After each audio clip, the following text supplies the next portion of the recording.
dalam agama namakan ihya ilmawat, menghidupkan tanah yang terlantar. Itu perintah agama.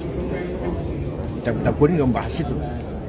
Kalau ada tanah terlantar, kecuali kita membiarkan, tidak ada upaya, kita dosa. Kita dosa. Ini orang ya, orang menyebut kiai, ini nggak tahu permasalahannya, moro-moro ngomong gini, pakai dalil. Anda itu tidak tahu semuanya. Anda itu minim info, jangan asal keluarkan hadis bahwa kawasan yang terbengkalai kalau tidak digunakan itu haram hukumnya menurut kamu. Anda itu tidak tahu apa-apa tentang PIK dan PSN. Anda itu kurang info. Jadi kalau Anda ingin lepas hadis, lepas dalil, lebih baik Anda itu tahu semuanya. Dari depan sampai belakang, berapa luas yang dibangun PIK PSN itu. Apakah benar tanah yang dibangun oleh PIK itu cuma tanah yang terbengkalai saja? Bapak Akil Siraj itu harus mengetahui bahwa pembangunan PIK PSN itu melampaui 8 kecamatan dan laut sudah dipagari sepanjang 30 meter. Maaf, 30 kilometer. Bisa Anda bayangkan? Kalau memang merasa benar, mengapa aguan Jokowi itu dan serta kawan-kawan lainnya yang berhubungan dengan PIK 2 itu kok tidak hadir di sidang kemarin? 2 kali malahan. Dia itu tidak pernah hadir. Dia sudah mendadakan bahwa PIK itu sudah merasa bersalah, aguan itu sudah merasa bersalah, dan tidak punya kewajiban untuk menyerobot sembarangan tanah di wilayah tersebut. Mohon ini dipahami Bapak Akil. Banyak kok pembangunan di Indonesia ini dibangun tanpa mencederai rakyat.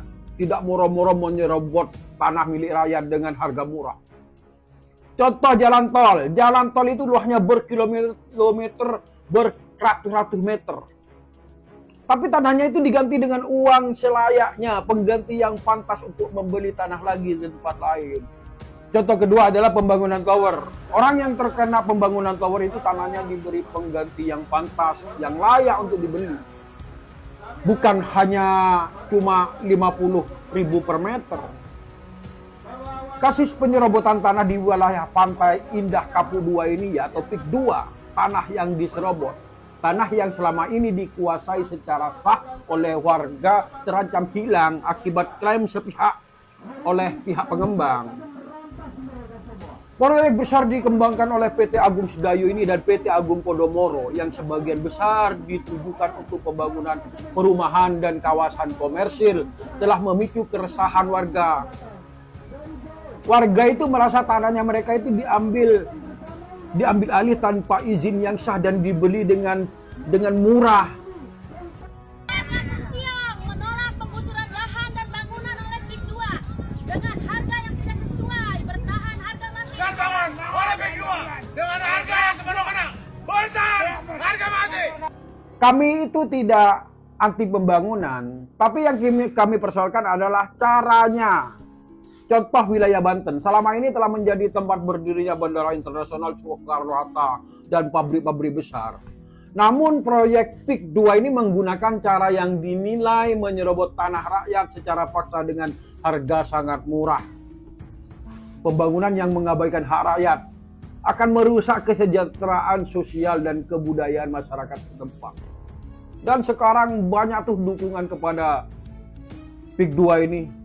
Tapi dia itu membayar para preman-preman.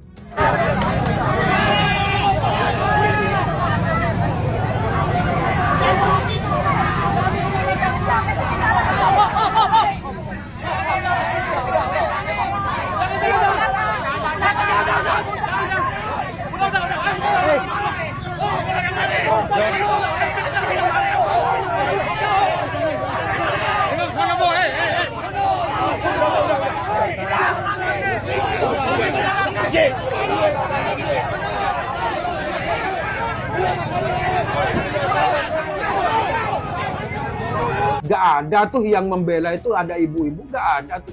Semuanya bapak-bapak semua. Dalam konteks hukum, kasus ini menarik perhatian karena adanya dugaan penyalahgunaan sewenang-wenang oleh pihak pengembang. Selain itu, proyek itu seharusnya ditujukan untuk kepentingan publik, bukan untuk kepentingan komersial semata. Presiden Prabowo tidak cukup hanya menyerahkan penyelesaian kasus PIK 2 ini kepada para menterinya. Presiden itu harus tegas mencabut proyek 2 ini yang secara terang-terangan diselundupkan untuk kepentingan warga pendatang dari Cina Daratan. PIK 1 ya, yang kini dihuni mayoritas pendatang dengan fasilitas eksklusif dan penjagaan ketat. Mereka itu bagaikan memiliki negeri kedua, berbisnis, hidup, berketurunan di sana, sementara laba bisnisnya dikirim ke negara leluhurnya, Cina Daratan. Wassalamualaikum warahmatullahi wabarakatuh.